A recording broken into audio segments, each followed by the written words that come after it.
Hello मेरे प्यारे दोस्तों, आप सभी का फिर से स्वागत है मेरे प्यारे दोस्तों। आज चलिए हम लोग एडमिशन ऑफ पार्टनर जो 12th क्लास का पार्टनरशिप का एक चैप्टर है उसको चलिए हम लोग आज देखते हैं। और आज का क्लास में पूरा डिटेल देखेंगे। और आज हम लोग कोई क्वेश्चन सॉल्व नहीं करेंगे, पहले चैप्टर को समझेंगे, पूरा चैप्टर का निचोड़ को समझेंगे और चैप्टर का निचोड़ को समझने के बाद उसके MCQ को सॉल्व करेंगे।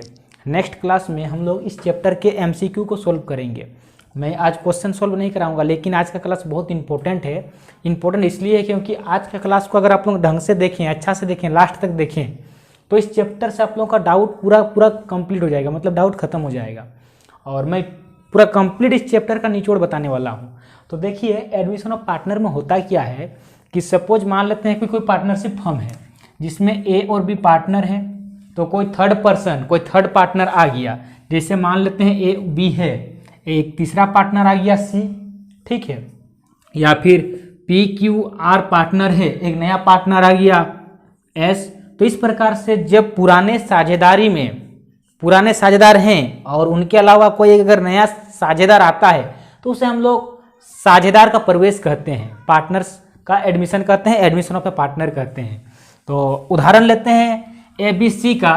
तो देखिए जैसे कि बात करते हैं, पहले से A और B पार्टनर है, तो दो पार्टनर पहले से है, तो इन लोगों को कहा जाएगा ओल्ड पार्टनर। क्या कहा जाएगा?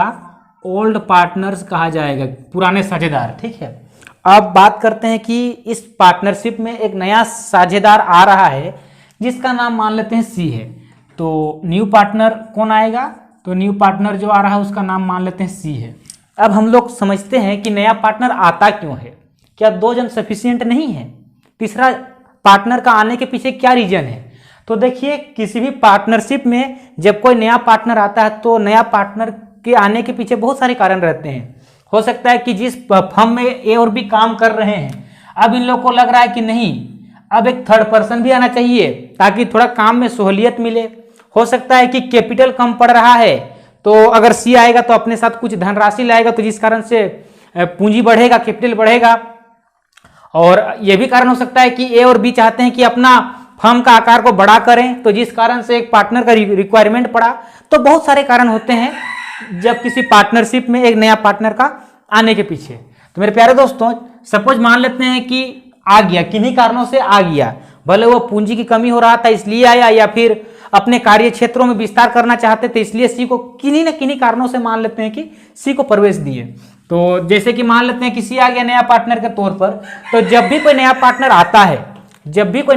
आता है तो अपने साथ धनराशि लेके आता है, अपने साथ कुछ धनराशि लेके आता है।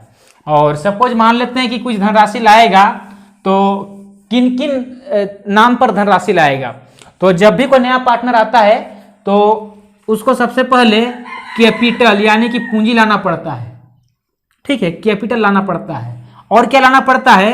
प्रीमियम फॉर गुडविल लाना पड़ता है। क्या लाना पड़ता है? Premium for goodwill. ये दो धनराशि उसको लाना ही पड़ेगा, ठीक है। मान लेते हैं कि C नया पार्टनर आया, तो अपने साथ मान लेते हैं कि 2 लाख रुपया कैपिटल के तौर पर लाया, पूंजी के तौर पर। और मान लेते हैं कि 50,000 रुपया प्रीमियम फॉर गुडविल के तौर पर लाया, ठीक है। जब नया पार्टनर आया C, तो अपने साथ धनराशि लाया, तो पूंजी के रूप में 2 लाख लाया और प्रीमियम फॉर गुडविल के रूप में 50,000 लाया।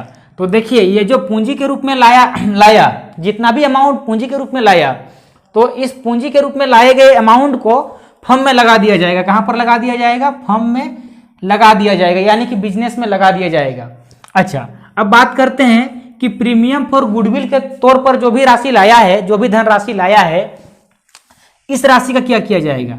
तो इस राशि को पुराने साझेदार, यानी कि पुराने साझेदार कौन कौन है? A और B, तो A और B बांट लेंगे। प्रीमियम फॉर गुडविल की राशि को पुराने साझेदार अपने त्याग अनुपात में बांट लेंगे। माय डियर, आप लोग इस बात को स्टार बना करके समझिए, मैं स्टार बना करके लिखा दे रहा हूं। देखिए जैसा कि मैंने यहां पर लिख दिया कि पूंजी को फर्म में लगा दिया जाता है, तो जो भी कैपिटल यानी कि पूंजी है, तो पूंजी को फर्म में लगा दिया जाएगा। जिस प्रकार से इन लोगों का पूंजी भी फर्म में लगा हुआ है, उसी प्रकार से C का पूंजी भी फर्म में लग जाएगा। लेकिन जो राशि यहाँ पर प्रीमियम फॉर गुडविल के रूप में लाया जा रहा है। इस राशि को जरा गौर फरमाइएगा, बहुत इंपॉर्टेंट है। और यहां से एक क्वेश्चन आता है कि इस राशि को क्या किया जाता है। तो देखिए, प्रीमियम फॉर गुडविल की राशि को पुराने साझेदार अपने त्याग अनुपात में बांट लेते हैं। जो भी पुराने साझेदार हुए जैसे कि ए और बी, तो ए और बी इस राशि को अपने त्याग अनुपात में यानी कि सेक्रीफाइसिंग रेशियो में बांट लेंगे। और ऐसा क्यों करेंगे? क्योंकि देखिए, क्योंकि उन्हें अपना हिस्सा त्याग करना पड़ता है। ए और बी को अपना हिस्सा त्याग करना पड़ता है सी के लिए। इस कारण से जो भी अमाउंट रहता है प्रीमियम फॉर गुडविल के रूप में, उस राशि को ए और बी यानी कि पुराने साझेदार अपने त्याग अनुपात में बांट लेते हैं। इस बात को आप लोग जरूर गौर कीजिएगा कि किस अनुपात में बांटते हैं, तो त्याग अनुपात में। क्वेश्चन आप लोगों से इस प्रकार से भी आता है, ऑब्जेक्टिव टाइप का क्वेश्चन, और पूछा जाता है कि नए साझेदार द्वारा लाई गई ख्याति को पुराने साझेदार किस अनुपात में बांटते हैं। उसमें एक ऑप्शन रहेगा आपका नया अनुपात में, एक रहेगा पुराना अनुपात में, एक रहेगा त्याग अनुपात यानी कि सेक्रीफाइसिंग रेशियो, और अगला रहता है कि इनमें से कोई नहीं। तो सही आंसर हो जाएगा आपका त्याग अनुपात यानी कि सेक्रीफाइसिंग रेशियो में। चलिए इस बात को थोड़ा सा हम लोग और गहराई से समझते हैं कि क्यों बांटता है। देखिए, जैसे कि मैंने यहाँ पर लिख दिया, क्योंकि उन्हें अपना हिस्सा त्याग करना पड़ता है। उदाहरण देते हैं, थोड़ा उदाहरण को समझने का प्रयास कीजिए। अगर उदाहरण समझेंगे तो बहुत कुछ समझ में आ जाएगा। मान लेते हैं कि सी का आने से पहले पार्टनर कौन था? ए और बी था, है ना। सी का आने से पहले जब सी प्रवेश नहीं किया था तो उससे पहले और बी पार्टनर था, ए और बी, है ना। और मान लेते हैं कि उस टाइम 30,000 रुपये का प्रॉफिट हो रहा था। कितना का हो रहा था? 30,000 का। और बराबर का पार्टनर था, तो कितना कितना बांटता था? तो 15,000 बांटता था, 15,000 ए और 15,000 बी, इस प्रकार से बांटता था। अब मान लेते हैं कि अब तीनों पार्टनर आ गया, मतलब पार्टनर सी भी आ गया। तो अब पार्टनर कौन कौन हो गए हैं? ए, बी और सी। और मान लेते हैं कि लाभ 30,000 का ही हुआ है। कितना का? 30,000 का ही लाभ हुआ है। तो देखिए, अब लाभ का बंटवारा अगर और समान ही बांटता है ना, अभी भी अगर समान ही बांटता है तो कितना कितना बांटेगा? 10,000। तो देखिए, हम लोगों को क्या देखने को मिला?